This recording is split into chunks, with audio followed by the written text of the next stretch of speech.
My name is Cedric Redfeather. My Indian name is Apasanamak, which means the Red Feather Man. I'm tribally enrolled on Fort Berthold in North Dakota. I'm a Vietnam vet. I was wounded in Vietnam. I have a Purple Heart Gallantry Cross. I graduated from Minot State University with a BA in art. I went to school in Santa Fe, New Mexico at the Institute of American Indian Arts. I went to school at Savannah College of Art and Design, which I really love art. My whole life and goal was to be an artist. And I got a scholarship at the University of Memphis to work on my master's degree. And it was while in Memphis working on my master's, the spirit man came to me and he said to me, "You're here to do the work, you're not here to paint." So ever since then I've been doing spiritual work. And it's taken me many places across this country, many people I've met. And it's so exciting about doing the spiritual because we're all traveling this road, regardless of where we think we're going or who we're been or what religion. We're all journeys and we're all travelers on the same journey. And the more we understand it, we start to recognize and be connected to each individual, that we are all connected. Like, I guess you would call it dots, like little dots put together, we're all connected. And the more you understand that it's easy to love another person, it's almost like common to be generous with another person. And you start to see the difference between light and darkness. You start to see the difference between love and hatred and jealousies and prejudice. And you care for one another. That's my whole goal and my purpose as a turtle priest nowadays. This is the book I have written called Mandan Dreams. And it's a story about my journey of how I got into being a turtle priest, which I didn't want to do in the beginning, which was, it came upon me as the youngest son of a Luptade Mandan to fulfill the prophecies. And this is the story in this book about the Mandans, their history, and some prophecies, and where we're going.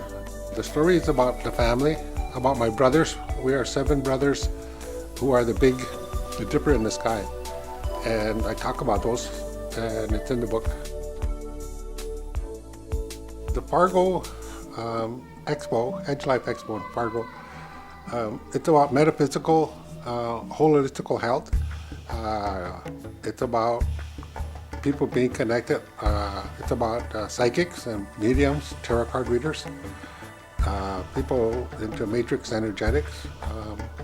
And my point and my purpose of being a part of the expo is I'm a turtle priest, and I'm going to share prophecies with the people. And my talk is going to be about the prophecies. It's going to be about the 7 brothers in the Big Dipper. My family, my mom and dad had 7 boys, and we are the 7 sons of the Big Dipper. We are also connected to the 7 medicine stones. There are 7s in many things in life, in many cultures.